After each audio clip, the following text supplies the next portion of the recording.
Ang sipag at pagiging maabilidad ng mga kabarangay, hindi matatawaran, hindi mapapantayan. Patunay riyan si Tatay Francisco Dolinog Jr., isang porter na tagabuhat ng mga gulay, prutas, pati na ng mga bagahe ng mga turistang dumadayo sa kanilang lugar. May iba rin siyang pinagkakakitaan tulad ng kanyang pay parking lot at pagkakaroon ng tindahan. Lahat ng pagpupursige na ito, iisa lang ang dahilan para sa pamilya. Lahat ng bigat, kaya ko pasarin para sa pamilya ko. Mas makikilala pa natin si Tatay Francisco dahil makakasama natin siya para magbahagi ng kanyang kwentong kabarangay. Grabe, ang ganda naman ng pagka-shoot nun. Sino nag-shoot nun? Sino producer yun? Ano pangalan ng producer na yun? Marky! Si Marky ba yun? Husay, wow! Beautifully shot yung mga ha? Galing, husay. Pati pagka-edit. Good job! Yan naman tayo talaga namang shoutout sa ating mga producer natin. Oo, sa ating LTE Warriors. I love you guys. Thank you guys. so much. We love you. Eto na! Isa pang equally, napakahusay, napakagaling, ha? Tatay Francisco! Tatay! Magandang umaga! Akala ko tatay kanina, kasali ka sa ano namin, sa team namin. Yung pala siya yung ating kasama ngayong umaga. Magandang umaga po! Akala ko isa siya sa mga cameraman. Kamusta, Kasi tatay? poging-pogi! Kami na, tsaka chill lang siya kanina. Tatay, bati ka naman po sa ating mga kabarangay. Magandang umaga po sa atin lahat.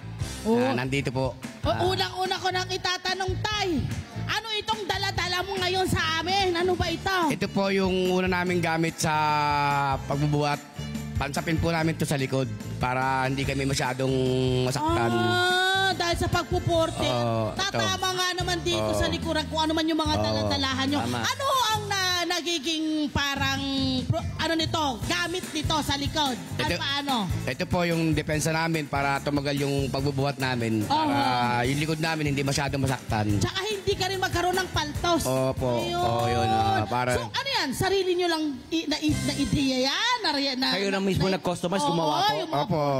So, ito po yung talagang ano namin, sa depensa namin. Kasi para pagka-araw-araw, ito ang parang parang kanya-kanyang discarded ako para kung saan kayo makakakuha ng magiging comfort, ng seguridad, diba? At safety sa pagbubuhat. Kasi hindi biro, gaano ka bibigat po ang binubuhat nyo po? Ang maximum namin siguro mga 70 to 50 ang kilos? Opo. Kailan po kayo nag-umpisang maging porter, sir? Matagal na po, mga 25 years na po akong 25 years.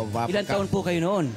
Mga 25, 50 na ako ngayon eh. Batang-bata, opo. Pero tayo feeling ko yung lakas nyo, hindi nagbabago o habang tumatanda kayo or dahil nag-exercise kayo, kwento nyo naman sa amin. Ano ba, feeling nyo mas pinapalakas kayo sa ganyan yung siyempre, sa hirap ng buhay talaga, ganito nung gawa namin. Ito ng trabaho namin doon sa lugar namin. Opo. Kasi wala naman ibang kaming trabaho doon na ibang mga fruitberry, yan, tapos ganun kayo, mga turista, yan ang namin. Mga pagka-summer, turista. Naatid namin sila doon sa liguan. Tapos, binabayaran kami. Okay, gusto ko yung malaman magkano yung binabayad? Per kilo ba or iba? Ang maximum niya, ma'am, halimbawa, 50 pesos papunta ron. Tapos, pag may pababa naman na may nakita kang bubuhatin, ibababa mo naman ulit pababa. Back and forth. 50 pesos ulit yun. Yes. Aba, okay rin, my friend. Tsatsagain lang talaga. At saka hindi lang si Tatay Francisco ang porter dito. Marami po kayong porter. Ilan po kayong mga porter? Ano pong sistema nyo po? May samahan po kami sa porter. May naka-site kami, may butaw kami, pondo. May butaw, opo. Ang pondo namin, 10 piso. Okay. Martes at Bernes. Okay. Magbibigay ka para may ipon yung sex namin. So na-professionalize na, na-standardize na para pag may nangailangan sa kanila, matutulungan ang kanilang grupo. Sakit. Okay, gusto kong malaman tayo paano ang shifting. Kasi di ba, ang dami nyo paano? Isang linggo ba kayo muna itong grupong ito, group A, group B naman sa susunod na linggo, paano? Ang ganung nangyayari, mga tulad, ganito tayo. Si Sir muna nauna. Di nakabuhat na siya. Ako naman. Tapos, ikaw. Susunod. Pero ibig sabihin Salik-salik. nakalista. nakalista ang mga pangalan. Nakalista. Sino, check na lang doon. Oy, tapos ka na. Salit-salit sila. Kasunod. Opo, may honesty din ito, friend. Tapos, kung gusto mo naman, kunyari, yung riot, pwede ka pumunta doon sa may kabila, abang-abang ka doon. Saan ang pwesto nyo po? Saan ang teritoryo nyo po? Doon, sa may Sa may Wawa? mismo sa amin doon, may tambahan kami rin na ginawa namin. Para lahat ng kami, bilang namin kung sino yung ano. Ilan ho ba kayong lahat na porte? Ang member namin dyan, mga 100. Oh, ang dami, may friend. Pero, Araw-araw po maraming turista nagpupunta. Puntahan po hindi ng naman, turista. Sabat Linggo talaga ang ano. Weekend talaga. Sabat Linggo. yun. Pero pag ganitong day, wala. Kasi, siyempre, tag-ulan. Yes. O yan, ganito. Weekday.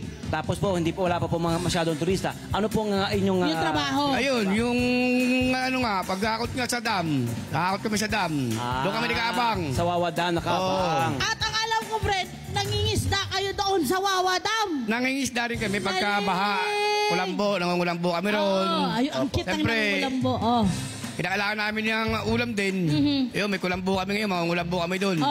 Sacrifice kami. Opo. Ayun. Nakakahuli rin kami ng mga isda rin para pang maintenance namin, bang pamatid gutom. Opo. Kuya Yan. Francisco, ang tawag po raw sa inyo ay Tatay Sabaw. Bakit po ito ang tawag sa inyo, Tatay Sabaw? Kasi nung binata kami niyan, na pagka kami magpipiknik, yung sinasabi ko, dagdagan natin ng sabaw para... Para malayo marating, mas kasi So, pagka... anong klaseng mga putahe po ang lagi niyong Anong sabaw niluluto? ang pinaka-paborito mo? Sabaw. Karamihan niya, pag halimbawa, nangingisda kami, yan.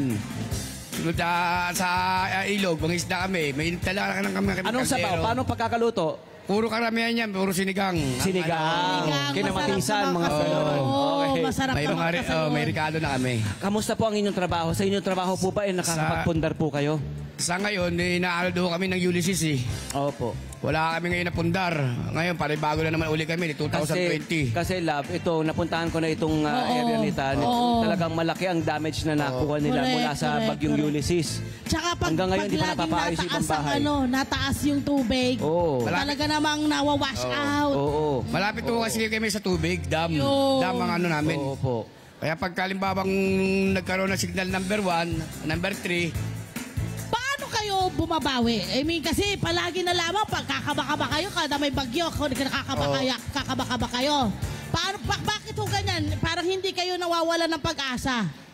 kasi naman po, si God na nandyan. Kaya kahit na kami mawas out, tuloy pa rin kami kasi... Basta lamang ligtas kayo. basta wala lang, kahit mag-aarod yung gamit namin, basta yung pamilya namin, kompleto. Tama.